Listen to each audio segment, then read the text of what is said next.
intro music plays and fades. नमस्ते, मैं हूँ हंसिका। और मैं हूं दीपक। आज है गुरुवार 26 फरवरी 2026 और चलिए एक नजर डालते हैं आज की कुछ खास खबरों पर। तो दीपक, आज की हेडलाइंस में क्या खास है? अरे आज तो सुर्खियां बड़ी मजेदार हैं अंशिका। मतलब डिप्लोमेसी से लेकर स्पोर्ट्स तक एक्शन ही एक्शन है। तो चलो सबसे पहले बात करते हैं इंडिया के ग्लोबल कनेक्शंस की। वर्ल्ड स्टेज पर कुछ बड़ी खबरें आई हैं। हाँ, तो पहली और सबसे बड़ी खबर आ रही है इजराइल से। हमारे प्रधानमंत्री नरेंद्र मोदी ने वहां की संसद, जिसे नेसेट कहते हैं, में एक स्पीच दी है। और पता है, ऐसा करके उन्होंने एक हिस्ट्री बना दी है। वो ऐसा करने वाले पहले भारतीय प्रधानमंत्री बन गए हैं। तो हुआ ये कि 25 फरवरी को पीएम मोदी ने नेसेट में भाषण दिया। वहां के जो सांसद थे उन्होंने खड़े होकर उनका स्वागत किया, मतलब स्टैंडिंग ओवेशन दिया।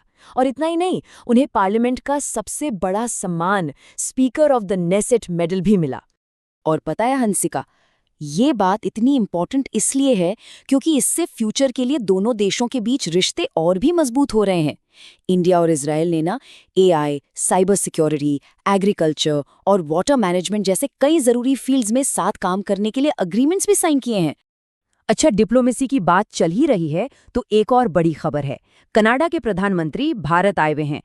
हाँ बिल्कुल, कनाडा के प्राइम मिनिस्टर मार्क कार्नी आज यानी 26 फरवरी को मुंबई पहुंच गए हैं। ये उनके 3 देशों के टूर की शुरुआत है जो इंडिया से हो रही है, और वो हमारे पीएम मोदी से ट्रेड और टेक्नोलॉजी पर भी बात करने वाले हैं। बिल्कुल सही। और इसमें सबसे खास बात है इकोनॉमिक टारगेट। दोनों देश चाहते हैं कि 2030 तक उनका आपसी ट्रेड $70 बिलियन तक पहुंच जाए। ये अभी के मुकाबले 2 गुने से भी ज्यादा है। सोचो, दोनों देशों के लिए ये कितना बड़ा स्टेप है। चलो अब डिप्लोमेसी से सीधा चलते हैं स्पोर्ट्स की दुनिया में, जहां एक बहुत ही थ्रिलिंग रिजल्ट आया है। हुआ ये है कि FIH men's pro league match में इंडियन हॉकी टीम ने ऑस्ट्रेलिया को एक जबरदस्त शूटआउट में 3-1 से हरा दिया है। क्या बात है। ये मैच ना 25 फरवरी को होबार्ट में हुआ था, और वो भी दुनिया की नंबर 3 टीम ऑस्ट्रेलिया के खिलाफ। रेगुलेशन टाइम के बाद स्कोर 1-1 पर टाई था। इसके बाद तो मैच का फैसला एक टेंशन भरे शूटआउट से हुआ। और हंसिका, ये सच में एक बहुत बड़ी जीत है। किसी टॉप टीम के खिलाफ शूटआउट में जीतना टीम का कॉन्फिडेंस बहुत बढ़ा देता है। और तो और इस प्रो लीग सीजन में ये इंडिया की पहली जीत भी है। अच्छा, अब बात करते हैं कुछ फ्यूचर की, यानी साइंस और हमारे प्लैनेट से जुड़ी कुछ खबरों की। तो देखो, इंडिया के आर्टिफिशियल इंटेलिजेंस मतलब AI सेक्टर के लिए एक बहुत बड़ी खबर है। दुनिया की बड़ी बड़ी टेक कंपनीज भारत में इन्वेस्ट कर रही हैं।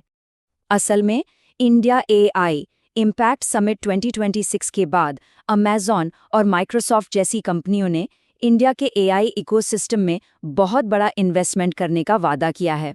इससे इंडिया को AI की दुनिया में एक सुपर पावर बनने में काफी मदद मिलेगी।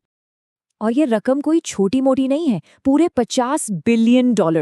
सोचो, इतना बड़ा इन्वेस्टमेंट टेक्नोलॉजी की ग्रोथ को कितनी तेजी देगा और कितने सारे नए मौके भी बनाएगा। और फ्यूचर की बात चल ही रही है तो क्लीन एनर्जी के फील्ड में भी एक बहुत बड़ी अचीवमेंट हुई है। देखो, इंडिया की जो रिन्यूएबल एनर्जी कैपेसिटी है ना, उसने एक बड़ा माइलस्टोन पार कर लिया है।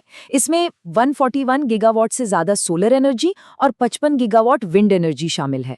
और जिस स्पीड से हम बढ़ रहे हैं, लगता है कि 2030 तक 500 गीगावाट का जो हमारा टारगेट है वो टाइम से काफी पहले ही पूरा हो जाएगा।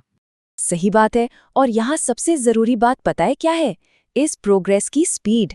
ये दिखाता है कि इंडिया क्लीन एनर्जी और हमारे प्लैनेट को बचाने के लिए कितना सीरियस है। वाह, मतलब वर्ल्ड लीडर्स से लेकर स्पोर्ट्स और साइंस तक हर दिन कितना कुछ होता है ना? एकदम सही कहा। और इन सब के बारे में अपडेट रहना कितना जरूरी है। बिल्कुल।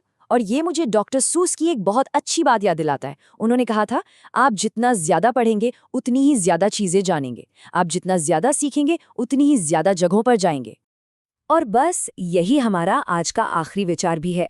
रोज न्यूज पढ़ने से सिर्फ हमारी अवेयरनेस ही नहीं बढ़ती, बल्कि हमारे सोचने और दुनिया को बेहतर तरीके से समझने की स्किल भी डेवलप होती है। तो बस आज के लिए इतना ही। धन्यवाद।